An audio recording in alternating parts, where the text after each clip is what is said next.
Hello, this is the August 2nd, 2010 issue of United Nations Week News and Views.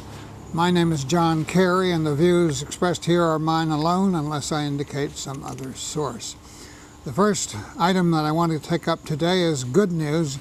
The fact that yesterday, August 1st, the Convention on Cluster Munitions came into force. I regret to say that the United States and Israel and a couple of other important countries have seen fit not to join this treaty, and that's a great shame in view of the horrendous nature of cluster munitions. What they do is they have an initial explosion at some distance above the ground, and when that happens, a great many little bomblets, as they're called, spread or scatter in all directions and land on the ground in a broad pattern. And if they don't explode on impact, they lie there until some unfortunate person happens to touch them, which could very well be a child. They are one of the cruelest weapons that we know about, and we, the United States, did not see fit to participate in the negotiation of this very important arms control treaty. The Secretary General on Friday, July 30th, said such cooperation will be crucial as we seek now to implement the convention through assistance to victims. Now I turn to a rather fruitless effort by the General Assembly to create some new law. That is to say, to create a human right to safe drinking water and sanitation. On July 28th, the Assembly, by a vote of 122 to nothing, with 41 abstentions, the Assembly adopted a resolution calling on states and international organizations to provide financial resources, build capacity, and transfer technology, particularly to developing countries, in scaling up efforts to provide safe, clean, accessible, and affordable drinking water and sanitation for all.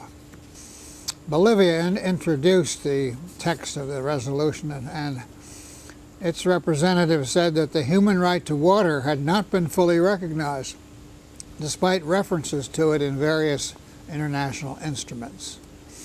He said that lack of access to water killed more children annually than AIDS, malaria, and measles combined, while the lack of sanitation affected 2.6 billion people, or 40% of the global population.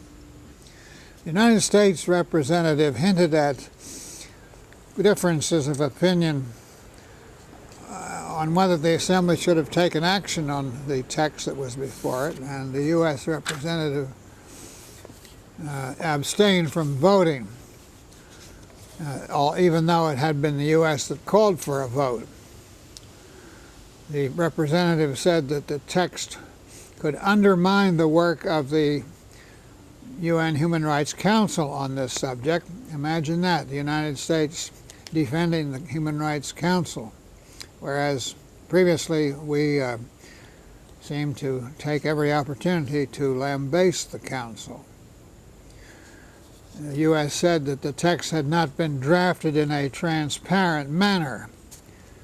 The representative noted the legal implications of a declared right to water had not been fully considered either in the Assembly or in the Human Rights Council. Now I want to turn to a response from high UN sources to an attack, in a 50-page internal memo against Ban Ki-moon sent to him from Undersecretary General Inga-Britt Ahlenius when she left the post of Undersecretary General for the Office of Internal Oversight Services. This office, known as OIOS, is the watchdog over what happens inside the Secretariat. Well, Angela Kane and Catherine Pollard, both high-ranking officials, took up the defense of Ban Ki-moon. Kaine is Undersecretary General for Department of Management. Pollard is Assistant Secretary General for Human Resources Management. And they had a press conference about this 50-page internal memo attacking the Secretary General, which called into question his leadership abilities and sharply criticized many UN policies and procedures.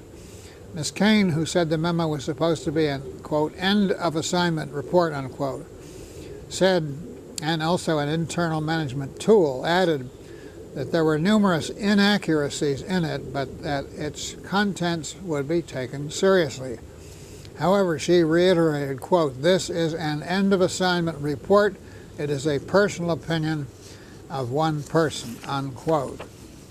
Regarding questions about the Secretary General attempting to set up a separate investigations unit, Ms. Kaine said that was not something that Mr. Ban had suggested, but an idea that had come out of the General Assembly's 2005 World Summit.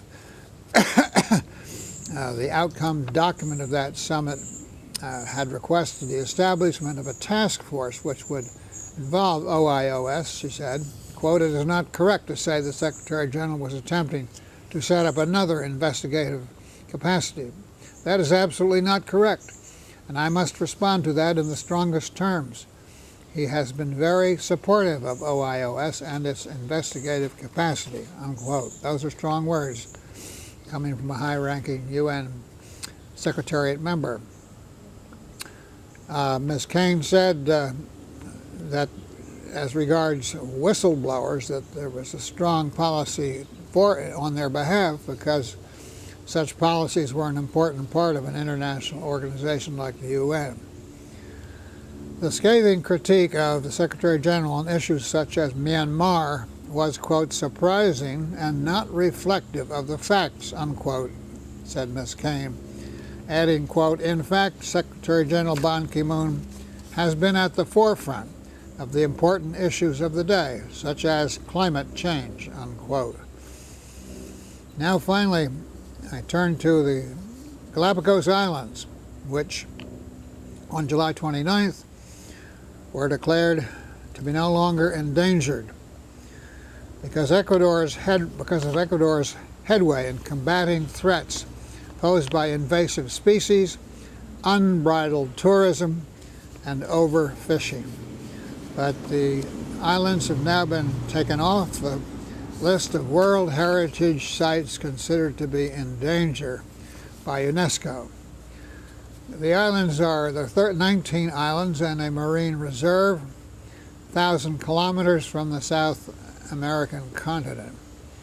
They were deemed a World Heritage Site in 1978 and have been described as a unique, quote, living museum and showcase of evolution, unquote.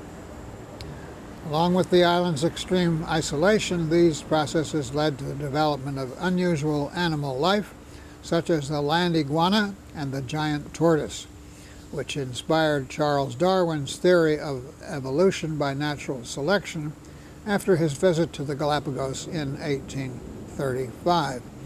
Well, friends, that's all for this August 2nd issue of United Nations Week, News and Views. We'll be back with the next issue. Meantime, do send along your own views on these or other UN issues to www.unweek.blogspot.com. Goodbye for now, and thanks very much for watching.